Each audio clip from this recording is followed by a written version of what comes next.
Live from Television Hill, this is WJZ Breaking News. Well, we continue to follow that breaking news. 6 people shot, 1 dead after a mass shooting in broad daylight. Yeah, we're showing you a live look through Chopper 13 over the scene in West Baltimore. We want to get right out live to Amy Kawada, who's been there. She's on the ground for us. Amy, can you tell us what we know at this hour? Rick, Nicole, officials are calling this a brazen act. We're here on the 2100 block of West Lexington and North Pulaski Streets here in West Baltimore. Behind me, you can see still a very active scene out here. Now, here's what we know right now. Just before 2:30 this afternoon, Baltimore police says 6 people were shot here on West Lexington Street. Officers responded to a shot spotter alert and found 2 victims suffering from gunshot wounds. They later learned 4 others were also shot and taken to an area hospital in a private mode of transportation. Police say 1 person has died from their injuries and 5 are in serious to critical conditions. Detectives believe these 6 victims were together outside when at least 2 to 3 people walked up, began firing into the block at the victims, then took off. Now take a listen to Mayor Brandon Scott, who was on scene earlier reacting to this recent violence. This area, and we know this is an unfortunate thing that happens in this area of West Baltimore. We will not and we cannot accept that. The commissioner and I were here just a few weeks ago, along with the brothers of We Are Us, talking with residents in this area of West Baltimore about how we can work together around this very specific issue, and we will continue to do that. But we also have to continue to impress upon everyone, especially the young men in our city and people that have influence over them, to really lift up how we can be better and how we can be a place where we don't continuously allow people that we know to be so weak that they will shoot 6 people. And police are still searching for the shooters. They are canvassing this area and asking for the public's help. If you have any information or may have witnessed this shooting, you're urged to contact Baltimore Police. Live in West Baltimore, I'm Amy Kawada for WJZ. Amy, thank you. And that shooting, just the most recent act of violence in the city. And tonight, Mayor Brandon Scott continues to take heat because he did not attend town halls about the violence over in Fells Point. Yeah, Avador Burnett tells us about another event the mayor will be taking part in that's later this week and why he's already being questioned on that decision.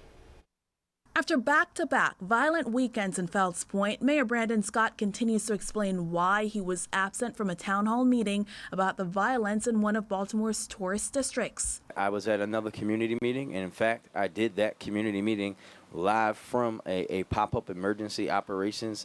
Not only is the mayor's absence from a virtual town hall being criticized, but some people are asking why he hasn't visited Fells recently. The mayor has plans for a crime walk near Medaman Mall on Thursday. He said he's the mayor of all of Baltimore and not just one area. I've been to Fells Point many times. We're going to go and talk to folks across the city where violence is happening. When the question is asked why Mondawmin versus there, we're talking about the loss of life. We had 2 people in that neighborhood lose their lives. There were more frantic moments this past weekend when at least a dozen shots echoed along Alisana Street. And before that, a triple shooting in Fells Point 2 weekends ago. Police may now have some leads. But we've narrowed down to one group of individuals who we believe work together. There were more police in Fells Point after fed-up business owners threatened to withhold their taxes. We really need the leaders of Baltimore City to step up and take some new and additional actions. What they've been doing, obviously, is not working well. There's continued attention on Baltimore as leaders work to find solutions to the problems in the city. Avador Burnett for WJZ. Well, also in Baltimore City today, Mayor Scott announced that on July 1st, he will follow the state lifting the mask mandate and other COVID restrictions. But Mayor Scott and City Health Commissioner Letitia DeRaza stressed that unvaccinated people should still get the shot to keep this progress going. Meantime, more Johnson & Johnson vaccines, they are on the way. Emergent Biosolutions, says the FDA has released 3 more batches here. So you remember, we told you last week, the FDA determined that doses of the vaccine previously thought to be compromised would be released. Back in April, a human error at the Baltimore plant caused 15 million potential doses of the shot to be supposedly ruined. But multiple batches have since been cleared. We are not clear yet on how many doses are in those 3 batches. And just hours ago, President Joe Biden wrapped up his summit with Russian President Vladimir Putin. The 2 sides signaled that the door is open to find common ground on a range of issues. Natalie Brand reports for WJZ from the White House. The historic summit between President Joe Biden and Russian President Vladimir Putin began with a handshake, then ended with planned separate news conferences, starting with Putin, who called the talks constructive. I think that both of these sides showed a willingness to understand one another. President Biden described the tone as positive. It's clearly not in anybody's interest, your country's or mine, for us to be in a situation where we're in a new Cold War. Inside an 18th century villa in Geneva, the two leaders sat down with their top diplomats, followed by expanded talks with additional aides. Afterwards, both sides agreed to return their ambassadors to their posts in each other's countries in the future and to restart dialogue on nuclear arms and weapon systems. Heading into this summit, the White House tempered expectations, but said the goal was to talk about areas of possible cooperation and also clearly lay out the red lines. Issue number one, a series of cyber attacks on U.S. entities blamed on Russian actors.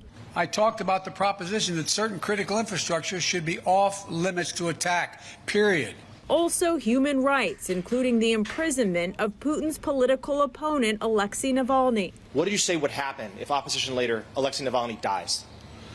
I made it clear to him that I believe the consequences of that would be devastating for Russia. The summit was slightly shorter than expected. President Biden says the test of whether it was a success will be revealed in the coming months. Natalie Brand, CBS News, the White House.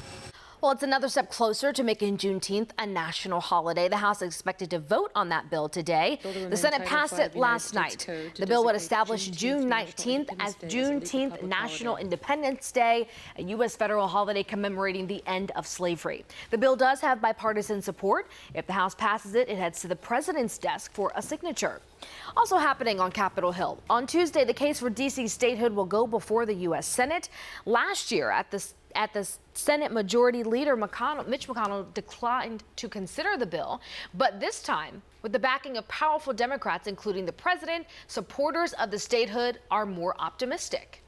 It's a request in the hopes of saving the lives of birds all across Maryland and the D.C. region. Wildlife groups urging people to stop feeding the animals while scientists determine why hundreds have been blinded and killed since late May. Wildlife managers in Maryland, D.C., Virginia, and West Virginia have recently received an increasing number of reports about sick and dying birds. The agency says birds have experienced eye swelling and other neurological issues that is preventing them from flying. Now, some have suggested the problem might be caused by people who are spraying insecticides on cicadas. There's always a chance that they could be related. The state is doing some testing in relation to cicadas. We don't have an answer yet. We are investigating a variety of different potential causes. We're looking at toxins, we're looking at viruses, bacteria, funguses, you name it, we've got tests pending. And birds can transmit diseases to one another when they congregate at feeders and baths. Environmental agencies recommend avoiding the handling of birds, keeping pets away from them, and then cleaning feeders and birds' baths with bleach when to take them down. Well, millions of investors have jumped in on cryptocurrencies like Bitcoin, and now scammers trying to capitalize on all that buzz. Femi Redwood has the warning signs you need to watch out for WJZ. $384,000. That's how much Brandon Larson lost. Well, yeah, I've shed a lot of tears, I'm not gonna lie. Larson buys and sells cryptocurrency and recently downloaded an app he thought was related to the website he uses for trades, but the app was a fake and all the money he put in vanished. It was actually $384,006 and some change. These types of scams have skyrocketed. Christopher Leach with the Federal Trade Commission says Americans have lost more than $80 million in cryptocurrency scams between October and March, a 1,000% increase from the previous year. There's several different scams out there, including one where con artists place fake ads online promising to triple your investment. But it requires you to give them your cryptocurrency. Often what happens is that, poof, the cryptocurrency is gone when you try and remove it from the investment fund. Scammers also send emails posing as celebrities, including well-known crypto investor Elon Musk. And saying, if you give me some cryptocurrency, you can be entered into a drawing to win a whole lot more cryptocurrency. You have to be super careful who you trust. Larson learned that the hard way, but will continue to trade. There's still a tremendous opportunity to make money in crypto, and I'm still going to take advantage of that. He reported his massive loss to authorities, but since crypto crimes are often untraceable, he doesn't expect to see that money again. Fahmy Redwood, CBS News, New York. As the Ravens head back to work in Owings Mills, the NFL released updated COVID guidelines for training camp. So vaccinated players are going to have very few restrictions, but players who have not been vaccinated, they're going to be tested every day, wear masks at the facilities. They could also face huge fines for any protocol violations. Now, beautiful weather again today in Owings Mills. Gotta love it for the second day of mandatory minicamp. A lot of focus, yes, on the wide receivers and the need for the Ravens offense to be more explosive. All-pro defensive back Marlon Humphrey definitely sees a difference in this year's group. What do you got to say, Marlon? I felt a major energy change with that wide receiver group. Not only with the coaching, but just with the wide receivers that are there, that even the ones that were there, last year, I feel like everyone's kind of came back, stepped their game up a lot. And I think it'll just be a much different year than what we've seen in the past out of our core.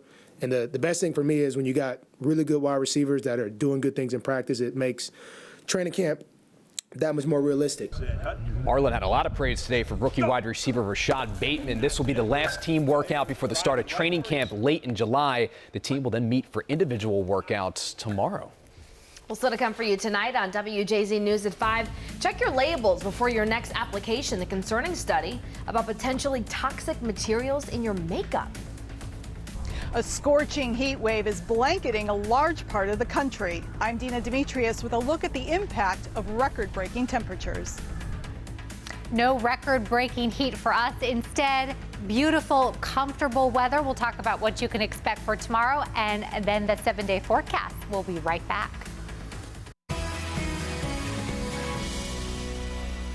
A beautiful live look outside. We got a little breeze going. The sun is shining. It is comfortable out there.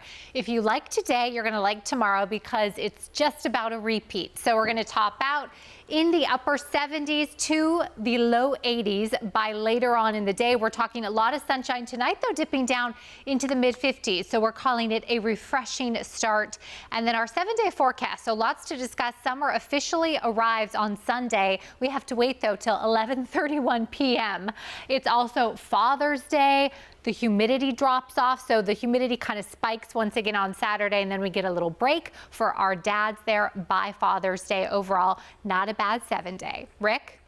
Meg, thank you. A sweltering heat wave shattering records across the west and southwest, in some cases pushing temperatures into the triple digits. And as Dina Demetrius reports for WJZ, that right there raising the risk of wildfires and power outages.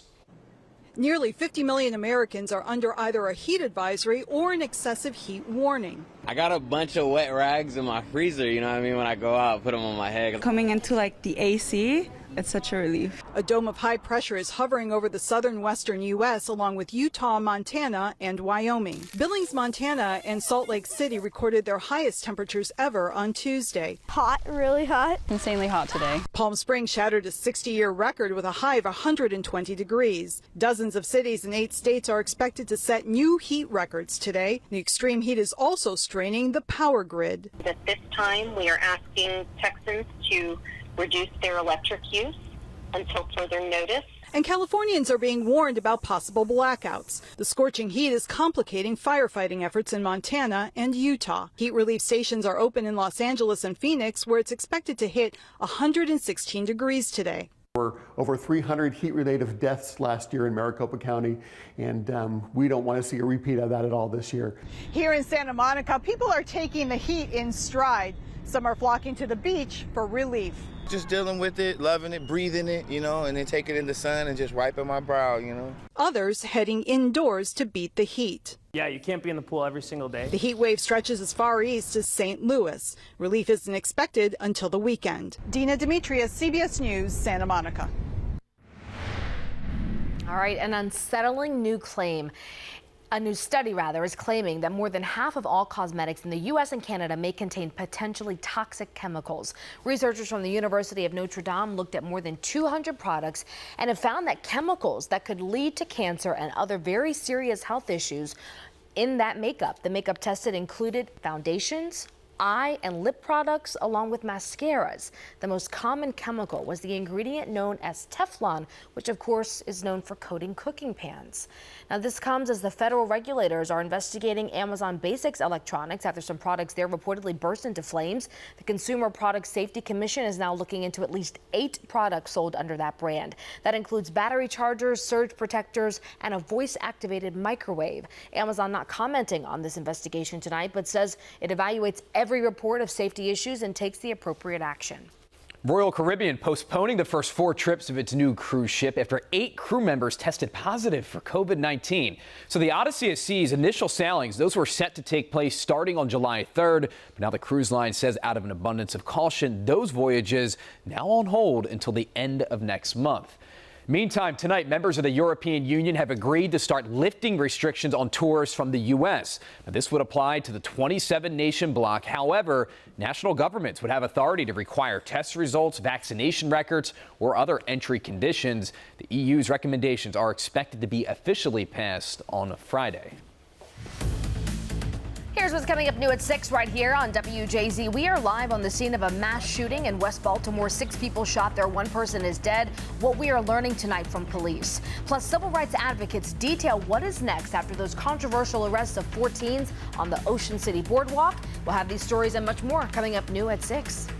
Summer almost officially here, but there is still some time to master the grill. Yeah, that's why Reynolds Wrap is looking for one rookie here to learn the art of barbecue. The payout, it's kind of worth it. $10,000. Newbie grillers can apply for the gig by sending Reynolds your best grill fail photo. Oh, I could do that. But you better hurry. Future grill masters have until Friday to apply. How are you on the grill? I was just going to say, no one in my family has let me near a grill. No? Now, a stove in the kitchen, that's something else. I can handle that. I was going to say, you talk this big game like you can cook, but... I've never grilled. Never grilled? No. I would think you'd be a grill master. I am not a grill master. I got to figure that out. The only thing my wife does is let me turn on the grill. That's it. Ooh. Then step away.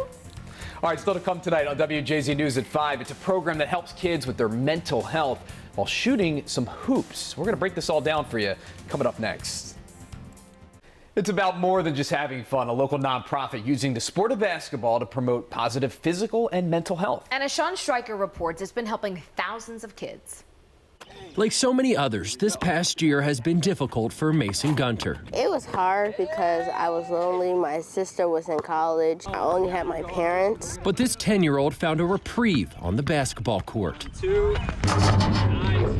For him, it's a chance to get outside and interact with friends, and a chance to learn and grow as a person. I learned like mental and emotional skills and like how to manage my emotions. Mason plays with Give and Grow Basketball, a nonprofit that uses the sport to elevate the physical and mental health of children. We had COVID, we had social injustice, we had all these things in the past year, but a lot of things that were brushed under the rug were the mental well-being of our children. Ryan McFarland is the executive director and co-founder of Give and Grow Basketball. We teach that whatever you're feeling is okay, but there's a proper way to accept and manage those emotions. 5-star recruit and local high school basketball standout Kwame Evans Jr. volunteers with Give and Grow. At 6'8", he's someone for the kids to look up to in more ways than one. Mindfulness and mental health is important to everybody. You usually don't know what somebody's going through, so you just want to help them how much you can. Since being founded in 2017, they've helped over 5,000 children, and it goes well beyond basketball. These skills can be applied to all aspects of life, skills that Mason wants to continue developing. Just keep growing socially, mentally, and emotionally and physically. Hey, this program is completely free to get involved with, and they're doing some really cool things this summer. We tell you more about it and how to get involved on our website, WJZ.com. Did I mention you don't need any experience to get involved? Sean Stryker for WJZ. He dunked it before. I didn't know what was coming. That's a program that is changing lives. I mean, you touched on it. You did some stories on the mental health of children. Yeah. It's a conversation that we're really just beginning to have as a country. It's going to be a long-term effect, and that one game of basketball per day for those kids could be life-changing. Shoot, you got to get out there. I know. Come on now. Better jump shot Flick than of the Sean. wrist. Coming up on WJZ News, Vic is in the cube, getting ready for the news at 6. Yes, he is following today's top stories, including that mass shooting in West Baltimore and the ongoing search for those responsible.